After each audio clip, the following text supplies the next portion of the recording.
Welcome, everyone. I'm Donna Russell, and I'm the nurse manager for the Integrative Medicine Department at the Comprehensive Cancer Center. We're so happy you could join us for our third session in our Wellness Wednesday series. And I just have a few housekeeping things, and then I'm going to introduce our wonderful speakers. The first is this session is being recorded, which is very helpful for anybody who might like to look at this at a later date at your leisure, and we'll have information at the end as to how you can actually access this. And the other is certainly feel free throughout the discussion, if you have any questions or comments, to put them either in the Q&A or the chat. I'm going to help monitor those, and then at the end, we will address the questions to the best of our abilities. So I'd like to go ahead and introduce the speakers for today. We'll start with Dr. Lori Shore-Moratoff. She's a physician. She's board certified in internal medicine, integrative and functional medicine, and medical acupuncture. She is certainly a Jill of all trades. And then we also have Dr. Scott Roberts. We're pleased to have him join us. He did his undergraduate studies at UC Berkeley, completed his PhD in psychology at Claremont Graduate University.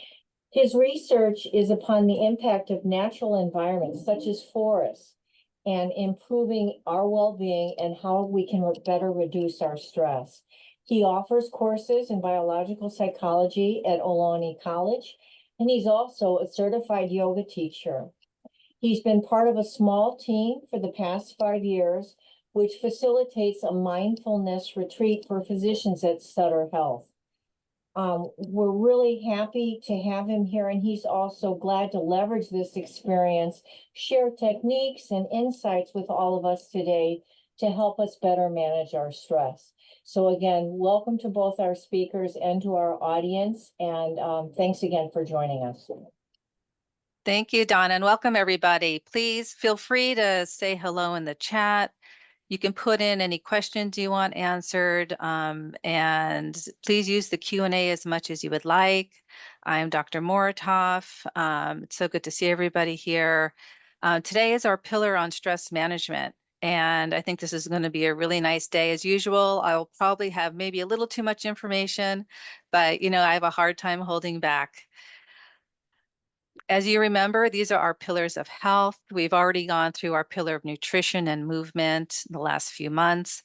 Those recordings are available on our YouTube station at CCC, which stands for Comprehensive Cancer Center, Integrative Medicine. Our other pillar today is going to be stress management. And then coming in the next few months, we're going to have restorative sleep, which is so important to reset ourselves and repair as we get our Z's in.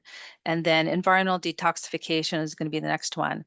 For community and connection, we have a really fun event planned, which is a karaoke evening that I hope everybody can join, and there'll be more information coming on that. So our goals, why are we doing this? Why are we here? We could always, like I say, skip to number 4, which is to feel better. I think we all want to feel better, but I hear so many people saying, I have brain fog. It's hard for me to keep track of things. All of these pillars are meant to promote wellness, prevent chronic disease. We're always trying to boost our immune system so we're not getting sick and we're enjoying our life to the fullest. So that's why we're here today. So much of our medical care, when you come to see me in the office, is talking about, a joint that hurts or headaches. And we spend so much time talking about how to solve maybe one issue. And I don't have time to talk about all this stuff. So that's what our focus is here today. We could talk about these pillars of health. So our third foundation today is stress management. Thank you so much, Dr. Roberts, for joining me. It's a thrill to have you here. And so this is our agenda today. So we'll talk a little about the physiology of stress. I think it's really important to understand what's going on in our body when we become stressed out.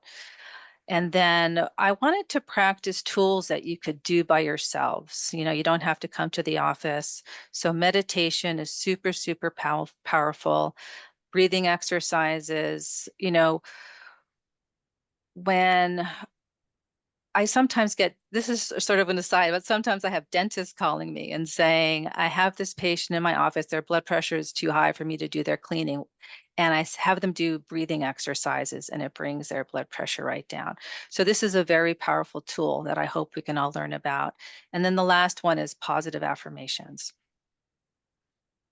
So let's talk about the autonomic nervous system and how our body handles stress. This is involuntary, right? We see a spider, or in my case, what I think could be a spider, which is sometimes just some, black yarn on the floor, and I freak out. My heart goes fast, and I start laughing at myself, realizing it's just a piece of yarn. But we're wired, our body is smart, and we have this sympathetic nervous system that's an automatic involuntary response to a stressor, and it's our fight or flight. It increases our heart rate, it shifts blood to the muscles so we can run away from that spider. It helps us survive. It works by the main hormones, cortisol and adrenaline, that we'll be talking about. And that's when I think that we tend to live in a sympathetic dominant state in our modern culture. And so we want to try to switch it to the other branch of our autonomic nervous system, which is the parasympathetic branch. Now, this is the one where I would like us to spend, more time in, practicing what we learned today. This is our rest and relax, our repair, our reproduction. And it also helps our digestion.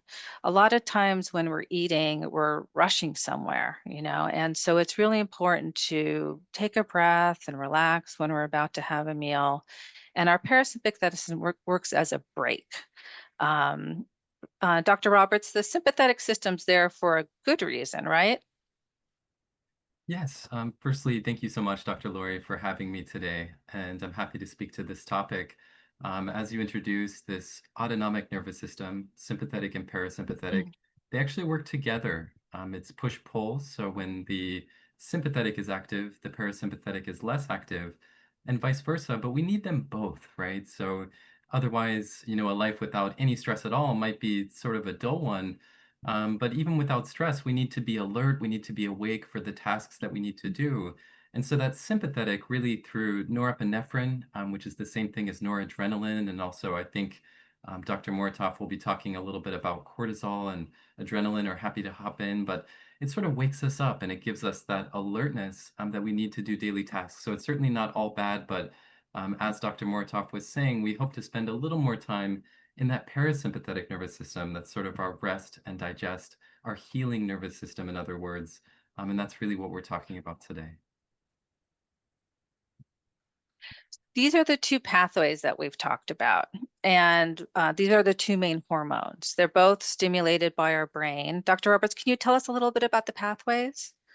Absolutely. So you mentioned that spider analogy, or maybe a ball of yarn on the floor, but when we first think that that yarn is a spider, our amygdala is instantly going to flag danger, right? Our amygdala is our threat detector. So that's in the brain. It's scanning for threats all the time. It's an evolutionary, little outdated system. We don't have as many life or death threats, except let's say, a spider might scare us, or if we're walking across the street.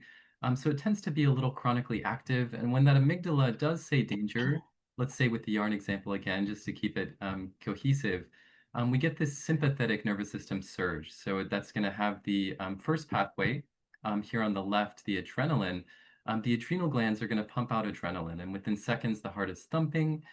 You think that it's a spider, you might feel a jolt of energy. Again, that sympathetic nervous system waking us up. It's not all bad. It would prepare us if we need to actually take action. That gives you the strength and speed to, handle some threat in the natural world or any immediate threat. And then the second pathway here on the right is this hormonal wave. This comes from the HPA axis, hypothalamic pituitary adrenal axis, pardon the clunky terminology here, but that's basically going to be the hypothalamus there is the key word there, hypothalamic, and that releases the hormone that makes the pituitary gland basically make your adrenal cortex secrete cortisol. So cortisol is like the long-acting fuel. It keeps us sort of amped up, awake for a longer period of time. So rather than just getting away from that threat in the moment, it keeps us vigilant, maintaining that high gear by giving plenty of glucose for our muscles, and ideally once we're safe, and that's sort of what we'll talk about later, you realize it is yarn on the floor, you shift back into parasympathetic. It should hit the brakes. But part of the problem I think we'll be talking about is sometimes that parasympathetic tone might not be doing its job for us as much in this modern environment full of all these stressors as we would like. So cortisol stays chronically elevated, this second pathway, and that's what leads to some of these health complications that Dr. Moritov is going to unpack for us. Yeah, exactly. And when you think of the brain, it's an amazing structure. There's the cortex, which are these beautiful, cauliflower-shaped hemispheres, and then the parts that you're talking about, the hypothalamus, that is part of the brainstem. That's in the middle. They're subcortical, right? They're autonomic, and just like breathing, we don't have to think to breathe. This same reflex is not part of our thought process. It just happens. And so, but we can do things. We'll be learning about ways to overcome that. And the acute versus chronic stress. So we've learned that acute stress, can be a good thing. It's adaptive. But that chronic stress is what we want to try to overcome, right? How we want to rewire our brains. You mentioned the limbic system, and a lot of stress sort of lives there in the limbic system. And there's like limbic training you could do, limbic rewiring to try to access, rewiring your brain. They have found that the brain is a little bit, reprogrammable. We used to think it was set, but you can reprogram your thoughts. And it's when the stress is chronic that it does become a problem. Dr. Roberts, what do you think are some chronic stressors that people face? Absolutely. So this all goes back maybe to what you mentioned, that sort of central Mm. hypothalamus. It tells us survive and reproduce. So, that relates to our survival. We wouldn't have stress at all, or emotions for that matter. Maybe the Buddhists are onto something by wanting to get rid of desire in that sense and meditation. But the hypothalamus tells us desire, desire. So when we get farther away from what we want, all these things would meet that category. That could be some confrontation at in a social setting that might sort of trigger our evolutionary system towards fearing some social pain or rejection. Very adaptive, but it can be a stressor. Social stressors also just changes, like changing a living situation, anything that sort of gives us that instability of our basic needs. And lastly, at work, one of the reasons maybe we're so stressed is because we seek that security. Of course, we seek to do well in the world, but part of our hypothalamus is saying, survive, reproduce. We want that stable environment. And so anything that sort of disrupts, it can be a positive stressor. Even a wedding, for example, can be a stressor. Mhm. Surprisingly, it's a beautiful thing, but any event or sort of changes can stress us out a little bit. And when those happen repeatedly, then we sort of end up sometimes with this chronic stress. So just a couple examples there: work-related conflict, of course, some threat to occupation or a threat to a home environment, even moving, or major events, social events, or just some common ones. And yeah, I'm sure you probably have a few more examples ready to hand. Yeah, it makes me to think of grief in a way because that's an anniversary that some people, relive. When that anniversary comes around, that's something to recognize. We'll talk about recognize and recover in the next few slides. But there are things that pop up in our lives and bring up old chronic stress, and that's part of life. But I think learning how to deal with it is super important and what we'll try to focus on today. So let's talk a little bit about the hormones and what they do to us. So high adrenaline. Adrenaline is that catecholamine that really increases our heart rate and blood pressure that we talked about. It also increases our blood sugar. We're running away from something, whether it's a spider or a lion. And so we want our blood sugar to be high, adaptively and as we, you know, uh, developed as a species. So our body was like, hey, let's raise our blood sugar for running away from something. It also shifts blood flow to our muscles away from our digestion. So if our adrenaline is chronically high, we can have palpitations, hypertension, it can lead to diabetes and irritable bowel syndrome. And then if our cortisol is chronically high, well, cortisol, when it's high, suppresses our immune system. It also raises blood sugar, which seemed to be smart because we're running away from something. But things that you might not realize is that also impairs melatonin. So sometimes when people have insomnia, I think, oh, well, maybe they're having a stress issue because when cortisol is high, even if your melatonin level is normal, even if you take a melatonin pill at bedtime, it's not going to work. So sometimes when people say to me, "Oh, doctor, Dr. Shore, Dr. Murtoff, I take 5 milligrams, 10 milligrams of melatonin at bedtime. It just doesn't work." Well, I think then maybe your cortisol is high because that blocks melatonin from working. It also activates the osteoblasts in our bone and causes osteopenia and osteoporosis, and it also affects reproduction. And you could see here when it's chronic, it can lead to chronic infections, long COVID, Epstein-Barr, Lyme's disease can be reactivated, and some of the other things I mentioned here. I wanted to put a special mention in about cancer and stress control since we are the cancer center here. So, under chronic stress, when cortisol is high, it shifts our immune system. There's two branches of our immune system. There's what's the innate immune system. Hope it's not too sciencey, but it's the part of our immune system. Natural killer cells are their main champion, and they are what gets cancer and viruses. And you could see here in this picture that is a natural killer cell killing a cancer cell. Okay, there's actually two of them ganging up on that cancer cell. So when we're under chronic stress and our cortisol is high, it impairs this, right? And it shifts our immune system towards the adaptive or humoral immune system, which is the one that makes us allergic to things, right? So we're more susceptible to viruses and cancer, and then we're getting allergies and signs of autoimmune disease, which can be, joint pain, headaches, rashes. And so I just wanted to focus on why it's so important that we talk about stress management today. Shifting to the parasympathetic branch, I wanted Dr. Roberts to tell us a little bit about the vagus nerve, which is the main pathway. Absolutely. So thank you, Lori, for this insightful view of how stress impacts not only the mind, but the body as well, even the immune system.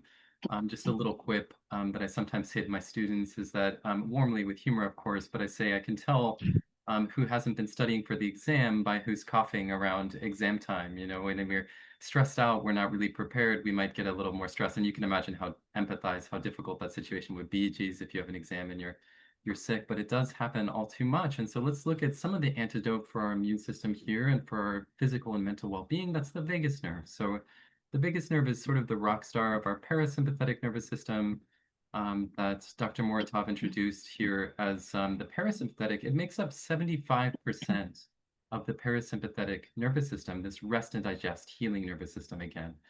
So when active, the vagus nerve can slow down the heart, it deepens breathing, and it sort of encourages a state of calm. So when we look at the vagus nerve, we look at something called vagal tone.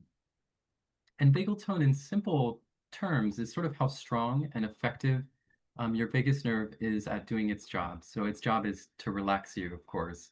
And clinically, we gauge vagal tone by looking to heart rate variability. So this is basically the natural rise and fall of your heart rate with each breath. So I'd like you to try something really quick here, which is basically just take a slow, deep breath in, and then exhale slowly if you choose to participate. And if we actually hooked you up to a heart rate monitor, that's it, just a deep breath there. We'd see the heart rate climb a bit on the inhale and actually drop a little bit on the exhale. And it's pretty amazing. Every time you breathe in, the heart rate speeds up.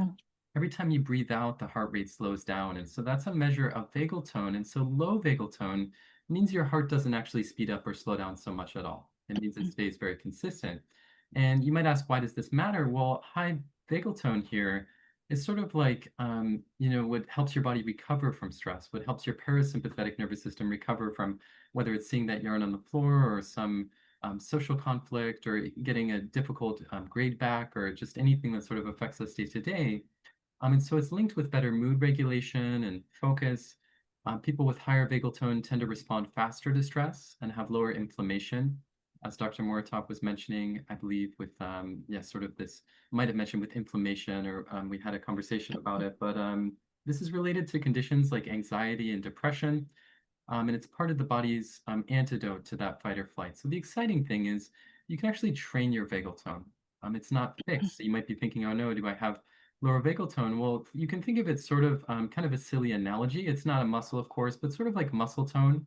And our upcoming slides are actually going to look at how we can, through some techniques, just a few simple tools that hopefully you can get at least one today that really works for you or that you like. You can actually, each one is evidence to relate to vagal tone. So take home point, high vagal tone equals resilience. And that's reflected in how much your heart is speeding up when you breathe in, slowing down when you breathe out. So we'll move forward here to further stress physiology. And there's this beautiful metaphor and sort of model. I wondered if you could introduce, Dr. Laurie, here, this sort of three-stage model. Yeah, I just wanted this to be one of our big concept slides. So in our first nutrition webinar, our big concept was find your why. Why you want to do this work? I shared that my why is girls just want to have fun, right? So I want to have a good time.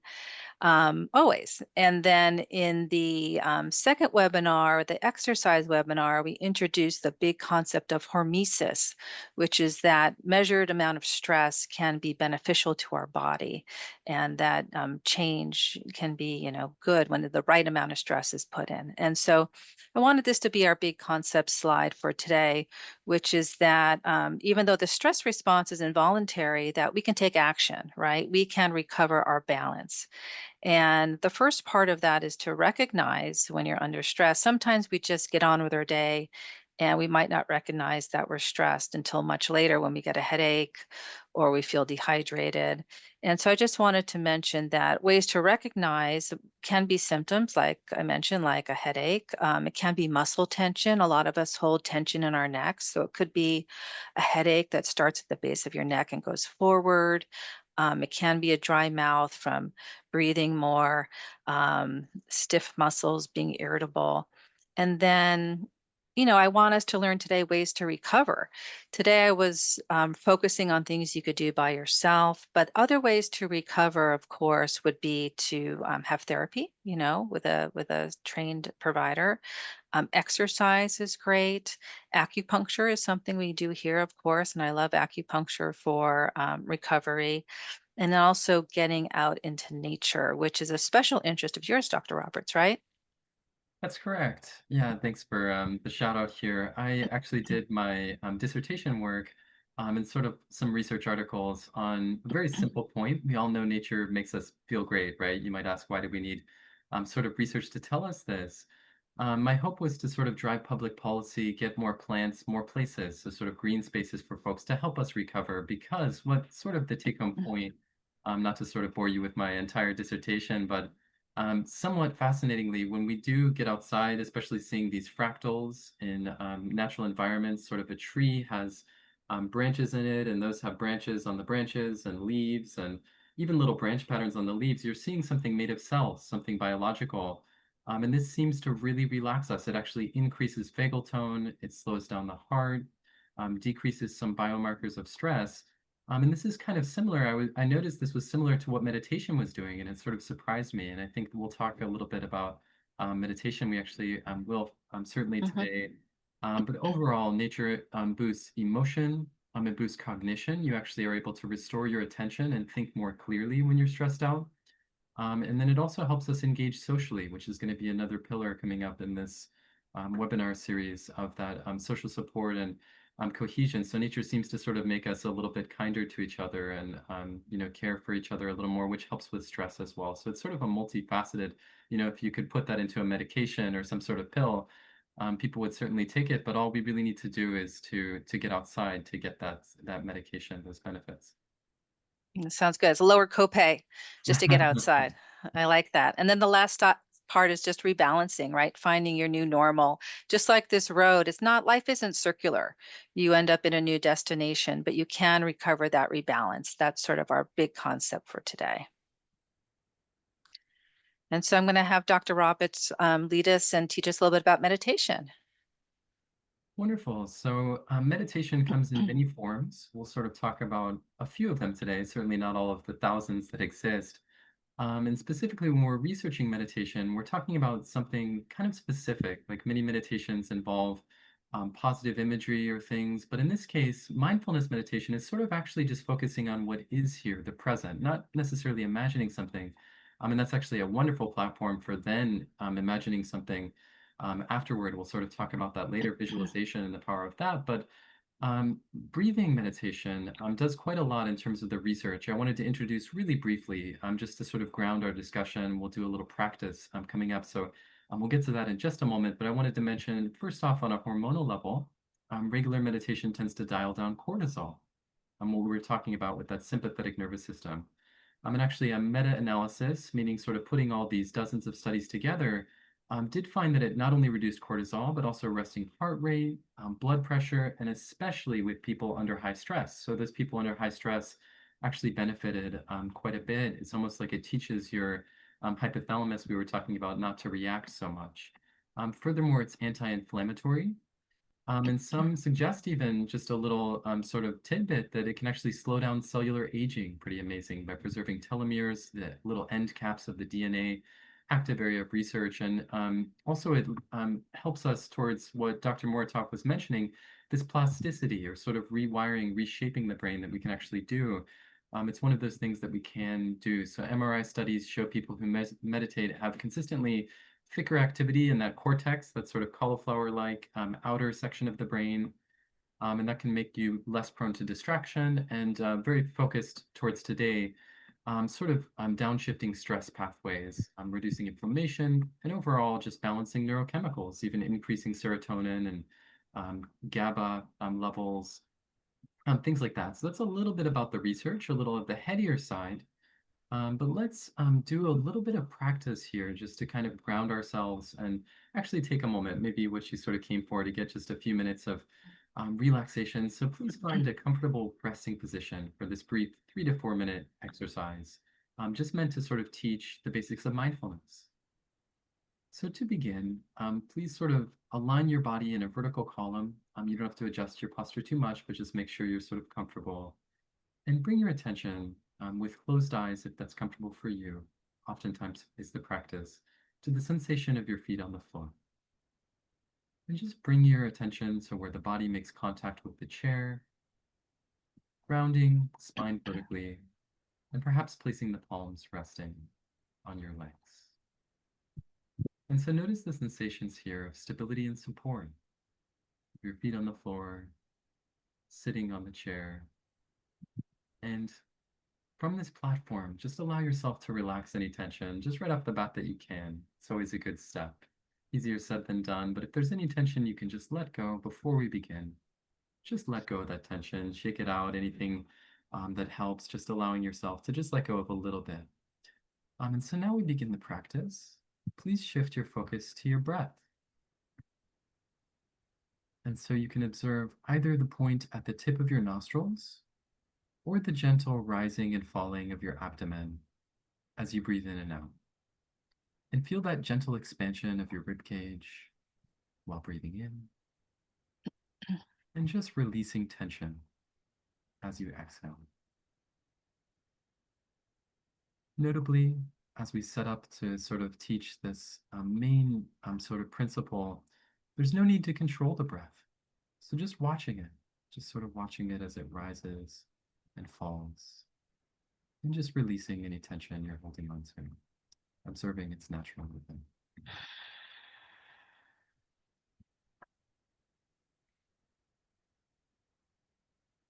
And so from this, hopefully a little bit more relaxed platform, now we get to the heart of the practice, which is to see if you can please pay attention fully to just one breath.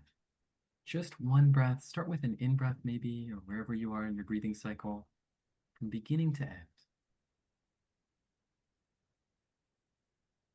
And then once you get comfortable with that a few times, see if you can link that to the next breath. And this is the process of mindfulness. And I'll sort of curtail speaking over it in just a moment, but I wanted to mention we're not trying to meditate for many minutes, just one breath at a time. And so this is the practice. Try the mantra, just this breath, to get started with meditation. And as soon as that breath ends, then link it to the next one, just this breath. And so we'll do this self-paced just for about 30 seconds without the dialogue here. So just remember just this breath. Let's see if you can attempt to.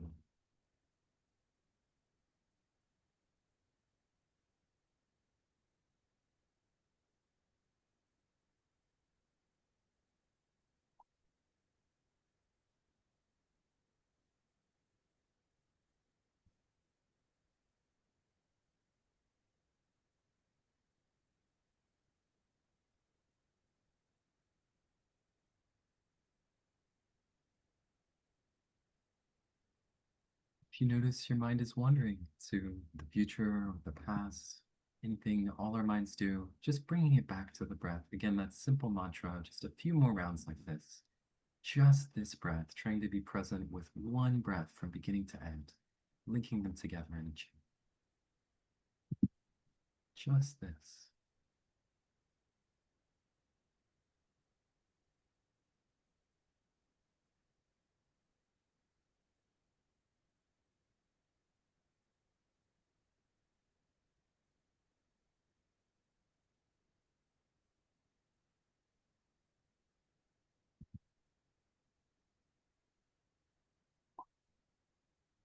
And so thank you so much for your focused attention. You might want to wiggle your fingers and toes or just kind of bring yourself back to the room around you, remembering what it looks like. And whenever you're ready, feel free to sort of rest here for a moment. But whenever you're ready to come back, just remembering that you can pause throughout the day anytime and saying just this breath to yourself, or even simply just this or this, even just focusing on that breath for 1 or 2 breaths can give us a little restoration. It doesn't take long. So that's sort of our little practice number one, which is mindfulness. Again, the way to remember that, don't mean to repeat too much, but it's such a powerful mantra that just this breath, that's all you need to remember this meditation technique number one here as we move on. So I hope that was a little bit relaxing for you today. We all certainly need it. But we'll move forward here to how to integrate this. I wanted to mention just really briefly, we hear all the time to meditate. And today we'll cover a couple more techniques very briefly, sort of just giving you the end of the ball of yarn here that you can unravel yourself. But I'll just note we're sort of running towards the ends here as well, but I wanted to give you sort of a reference. It's just little steps. You know, we don't need to meditate under the Bodhi tree for a week straight. Really, it's just 5-10 minutes a day. And if you can, using apps, there's some listed on this slide here for you, or actually maybe I didn't list them out, but Insight Timer is a wonderful one, or Headspace. Buddying up with a friend, and just being overall versatile and kind to yourself. I'm just trying to integrate. So we have 2 more really brief techniques before we turn it back to Lori for the affirmation. And actually, I'll probably just sort of explain how to do them. We might not have time to dive fully in depth, but I want to give you guys the tools. So the first is Yoga Nidra. And Yoga Nidra is basically yogic sleep. This is kind of a state between wakefulness and sleeping. And it's really a powerhouse for the parasympathetic nervous system. And the trick here is you're sort of lying down. You might have done this in yoga when you're lying in the sort of corpse pose, Savasana. You're just tensing each part of the body and relaxing it in turn. So we don't quite have time to do that today, and we'd all have to lie down together. But we'll do just one muscle group just so you can get a sense of it. So try your sort of quads and hamstrings, sort of the biggest muscle group. And what you're going to do is while breathing in, again, just this breath, breathe in and feel any tension. Breathing out, just relaxing your quads and hamstrings, just allowing them to relax. And then one more time, a little trick is as you're breathing in, tense them a little bit actually. So by tensing, you can get a sense of where the tension is. Breathing out and relaxing them. So sorry to kind of tease the technique there, but that's just a very simple way you can scan out all the way up the body that way actually. So lastly, I wanted to mention a technique that's called 4-7-8 breathing. And this one is also very self-explanatory. We can actually practice it in less than a minute here today, just to give you this third technique, mindfulness, just this breath, yoga nidra, that tensing and relaxing. Finally, this 4-7-8 is just simply a deep, slow breathing technique. So what you do is we're going to breathe in together for 4, we're going to hold for 7, and out for 8. So breathing in, hold, and breathing out. 2, 3, 4, 5, 6, 7, 8. One more cycle, breathing in, 2, 3, 4, hold, 2, 3, 4, 5, 6, 7, breathing out, 2, 3, 4, 5, 6, 7, 8. Might be a little challenging if you're sort of new to it. You might be sort of not difficulty finding the breath. but just certainly one worth looking into. That's our third tool in the toolkit. And the reason it works is because it extends the out breath. Again, back to every time we breathe in, the heart rate speeds up. Every time we breathe out, it engages that vagus nerve. So those are just to give you a little bit of those three techniques. I want to turn it back to Dr. Moritov for her insight on how to use this still mind that hopefully we sort of cultivated a little bit of to place an intention into that positive affirmation. And so I'll turn it back over to Dr. Laura here. Thank you. That was wonderful. I wanted to just mention our thoughts, right? So, the biggest source of information about our world is what we are thinking about our world and what we're thinking about ourselves. So, I just want to discuss stinking thinking and what I call shaking off the ants. Ants stands for automatic negative thoughts. So, sometimes we just find ourselves thinking negative. It's just perhaps a habit we have or something that we get accustomed to. And shaking, actually, the physical act of shaking does stimulate our vagus nerve. So, positive affirmations can be very powerful. The body does follow the mind. So, just a brief word about positive affirmations. If anybody has ever learned about positive affirmations, a great resource is Louise Hay. She has a lot of work out there about positive affirmations. But you can just develop a phrase that you have. Like one I use sometimes is I am strong. And that's a positive affirmation I use sometimes to get through the day or get through challenges in life. I wanted to show a brief fun experiment that Dr. Masaru Emoto did with water. And what he did, not very scientifically based, but it was a fun thing to learn and think about, is that he exposed water to phrases, either love, positive phrases like love or gratitude, or negative phrases, a different batch of water. So it's water from the same source that he just exposed to speaking words. And the negative words were words like, you fool, we'll see in the next slide, or hate or anger words, negative words. And then he froze the water and looked at them under a microscope. And he found that water exposed to negative phrases had a different pattern than ones exposed to positive phrases. And our body is 60 to 70% water. So it's something to think about when you're talking to yourself, to try to stay positive and to try to think positive things. Other resources to deal with stress are some supplements here. These supplements actually degrade adrenaline and cortisol and can be very helpful.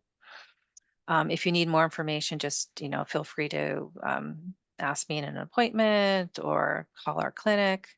I want to just review what we learned today. Pay attention to your body. Do you have tension? Do you have a headache? Think to yourself what's going on. Choose your thoughts. I think the breathing exercises and meditation were wonderful today. Thank you.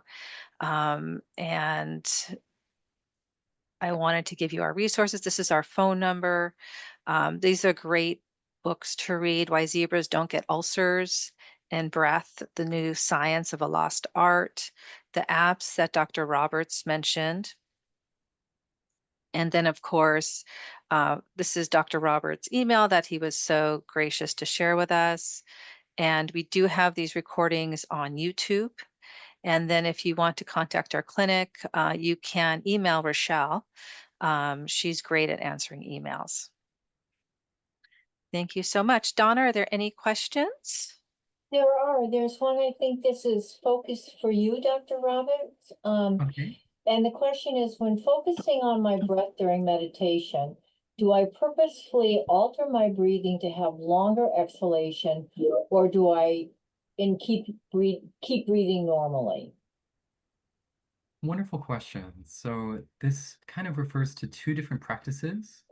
I'm sure you could stack them together if you wanted to really try to get maximal benefit. But what we find about human beings in psychology, at least, is sometimes we're not as good at multitasking as we might think, and they're a little bit separate practices. So as I was mentioning with meditation, we're actually not really trying to control the breath at all. Vagal breathing is a wonderful technique. It has its place whenever you need to calm down, But typically when we're meditating, we just let the breath flow naturally without trying to alter it, control it, or change it in any way. And that being said, if you really need some relaxation, you might want to sort of put the techniques in one time session. You can do sort of 5 minutes of each to incorporate it in your routine or find out how they work together. And then if you get really comfortable with it, you could even experiment with combining it. There's no rules for these things after all, but typically the way that it's practiced, at least traditionally and in the research, is they do these separately. So they do mindfulness, just letting the breath flow naturally. The vagal breathing, that 4-7-8, that's when you're really counting, and that lets you make sure that you're breathing for the right period of time. So what I would recommend is doing a little bit of the 4-7-8 breathing to start off the meditation. That'll get you nice and relaxed, get your vagus nerve engaged, and then you just allow it to flow naturally without counting it anymore, without doing that. And so that kind of gets you the benefits of both. Thanks for the great question. Thank you, Dr. Roberts. I don't see anything else in the Q&A or chat. Certainly we have a minute or two if anyone else would like to ask either of our providers a question, that would be wonderful. Thank you. And I also wanted to mention next month, we'll be talking about sleep with an integrative psychiatrist that specializes in insomnia. So I hope everybody can come the first Wednesday of next month. And then save the date. I think it is May 17th that my partner, Dr. Matecki, is arranging our community pillar karaoke. So I just wanted to mention that. All right. Well, if there's no more questions, we'll end just a few minutes early. Thank you again for joining us, and we will get this loaded up onto YouTube in the next couple of days. So have a wonderful rest of the day, everybody, and we will see you next month. Take care.